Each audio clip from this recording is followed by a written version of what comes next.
Hello and welcome to The Ride. You're listening to Unbox the Soap, Episode 5, on the theme of Flixbus poetry. First up, we have Haoran Zhi with Familial Landscape. Then, a piece by Elis Lipinski called Flixbus Chronicles. Then we have Lake by Elia Meregalli. And, finally, EUSEXUA and the State of Being on a Flixbus by Petra Parčetić. We hope you enjoyed the ride.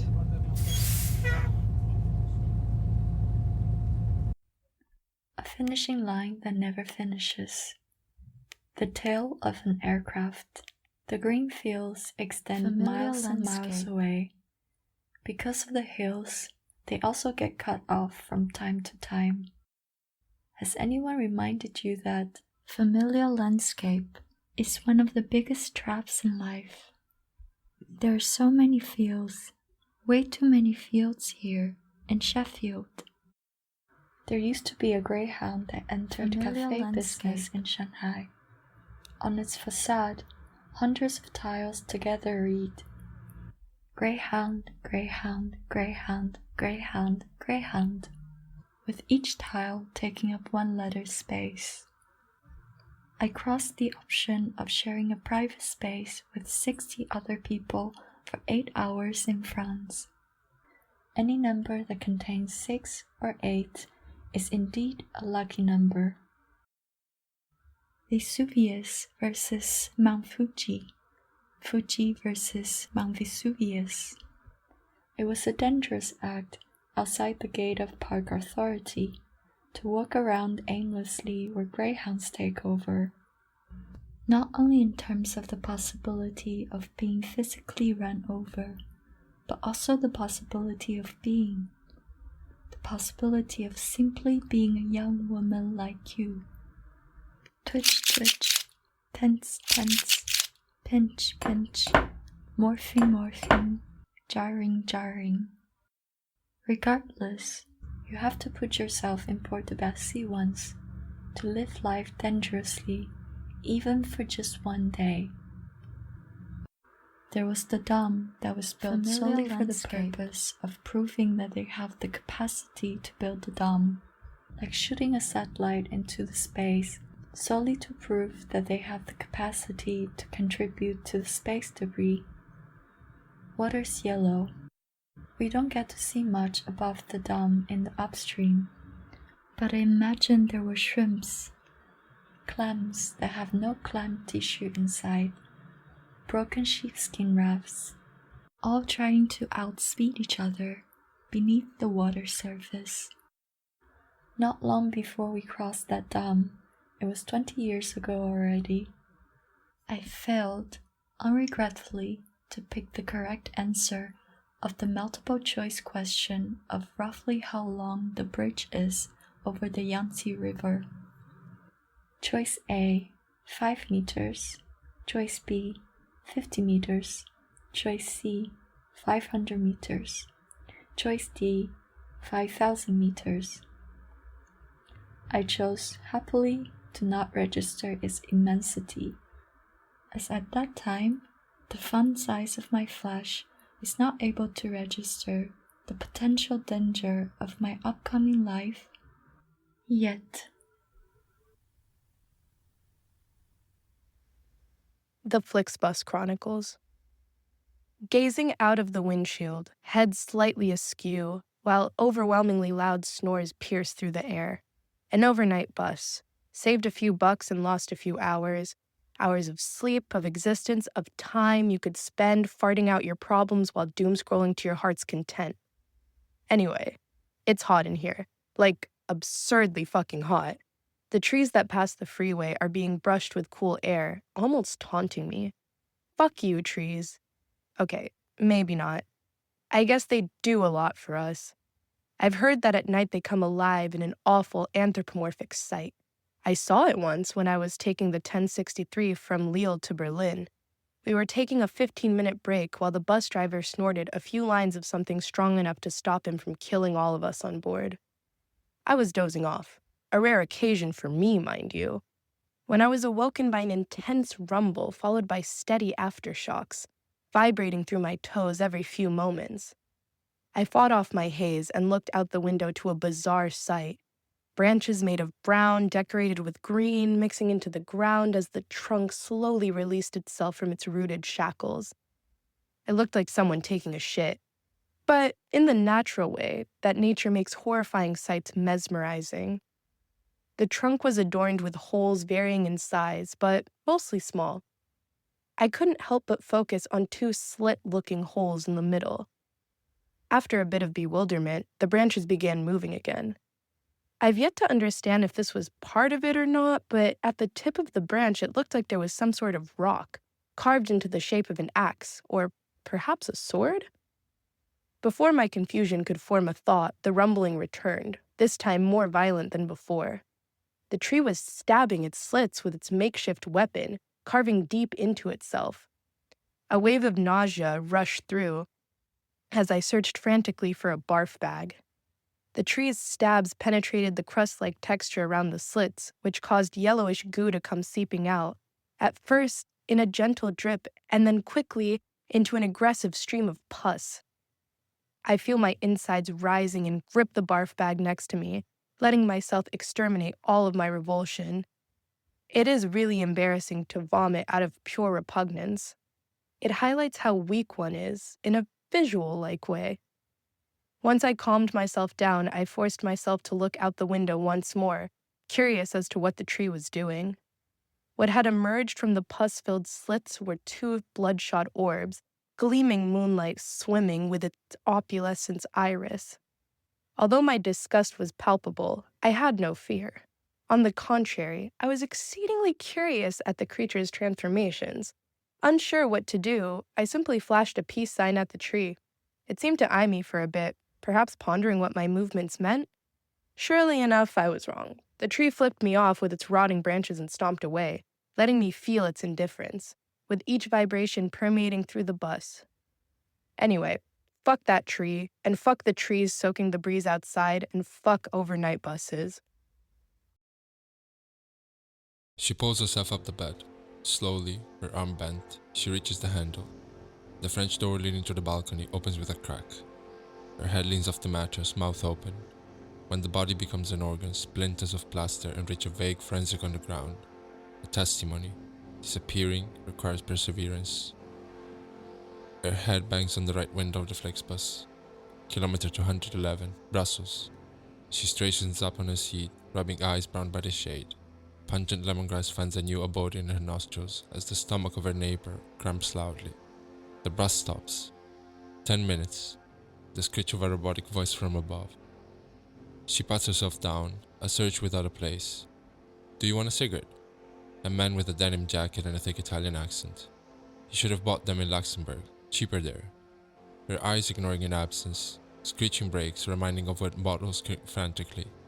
They sang, messaging friends, Freudian slips. There were warnings to be told. They held, fine, leaning in spirit. The lights of a speedometer break on the bus's windshield. Even speed becomes a norm when you live on borrowed time. Kilometer 1063, a place of quarantine. Breeze morning, mixed with nerves. It is quite simple, becoming lake, breaking molds and muscles until you flatten and crackle. The fishes dare their rent, about a spectacle, sifting through algae to hide from the sunlight. A miracle, they murmur, on the border, the wharf from which languid shimmers attract. The fishes, they say, there you can vanish. Ink gurgles, letting the hair on her back tingle. It's a transitory state, a form of escapism, where breathing feels like muffled laughs. It is like traveling to a forest you never revisit, so pleasant that your stomach stops cramping as well.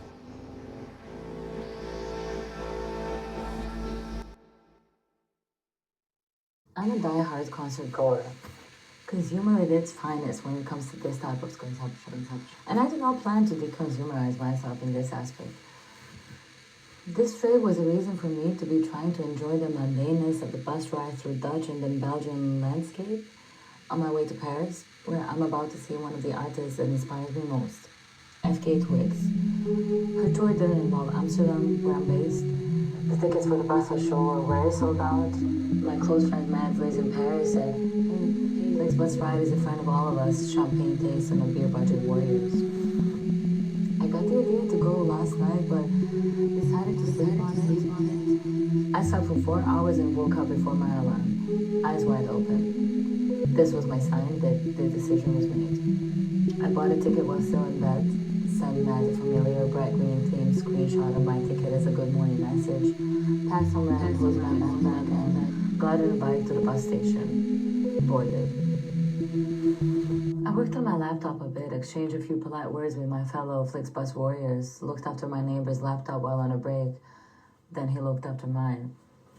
Told a girl in a cool outfit sitting across from me that I don't have a paracetamol, unfortunately. Fixed my mascara while on the bus was going across a bumpy part of the road. Then I remembered the open call about the Flixbus stories. Then I remembered I have so much to say about Faye's new album. And that I will see her perform in a couple of hours. Then I realized I was tired. I decided to take a nap while listening to the album, EUSEXUA. I only ever take naps while commuting, never, absolutely never while at home. This makes me appreciate commuting as such, because you're in a sort of a limbo. You can be sitting, staring outside a window, working on your laptop or napping. The result is the same. You will reach the destination. Of course, in case the ride is safe, right? The concept for EUSEXUA album was born in a club the artist was living in Prague, where she said she finally felt the organic and raw energy of clubbing without any overly aestheticized fixations that often pollute contemporary clubs. Now that raving is not strictly rooted in activism, but has also become a real business. This is exactly how I felt listening to the album for the first time, for the second time, and for the nth time now on the Flixbus Ride. The album brings vulnerability of a soul liberated on a dance floor, while at the same time its bass and breaks bring in the fierce elements where you realize, don't get it twisted, this vulnerability can be something powerful.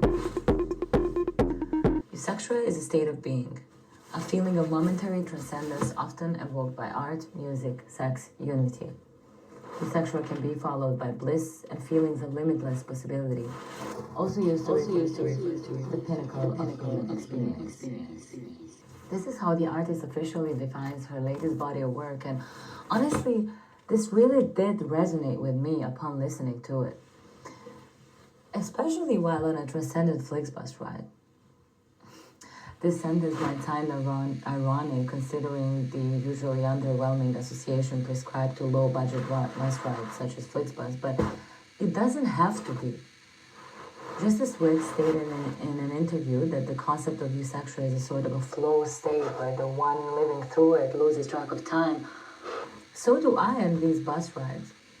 This is something I truly cherish, normally being a restless, impatient person, staying active around the clock and always feeling like I just wish I had one more fucking hour in a day. While being on a Flixbus ride is not as close as the ecstasy of EUSEXUA, it does put me in a flow state of losing track of the time. Time itself loses its track. Knowing there is nothing I can do more than just sit on my seat that I wasn't assigned and no one usually cares, and I love that. But get lost in the corridors of my mind has given my mind limitless possibility and letting my thoughts roam free. Similarly, the songs of this album are, although all infused by electronic sounds, ultimately genre-bending and varied, from hyper-pop vocal edits to high BPM drum and bass breaks to 4-to-flow techno beats. EUSEXUA tracks feel like roaming through different rave experiences, but also the different introspective experiences that arise when exposed to a darkness and the dust of a nightclub. Although dynamic, explicit, and explosive, EUSEXUA is also deeply mysterious, introspective, and vulnerable. I feel like we're in a similar state on the dance floor, more expressive in our behavior, but covered in dim lights and overwhelming noise, as well as in the bus environment of strangely colorfully patterned seats. The environment full of strangers, yet all on a similar mission, which again makes a parallel to the album. Two tracks. Room of Fools, Perfect Stranger. The environment, just as the saying goes, a stranger in the street is a neighbor on the dance floor, is also a neighbor that might not have a paracetamol, but might wash after your belongings for a bit. These environments and experiences are also both collective and yet very individual, considering each of us claiming the same physical space, yet mentally taking a separate and individual journey. Just as music and all of us take a journey, and just as EUSEXUA's versatility of tracks ride us along different paths, so do our thoughts in the strangely safe, right-wing environment of the Flixbus. I just got interrupted by my neighbor's bottle accidentally rolling over my side of the table. Yes, in this bus ride, I claimed a wholly premium table seat where I can actually pretend to be a hyper-productive digital nomad. And this took me out of the flow state. But the atmosphere that a bus ride suggests will put me back to it. And just as the lyrics of the album's closing track, Wanderlust, suggest, I'll be in my head if you need me.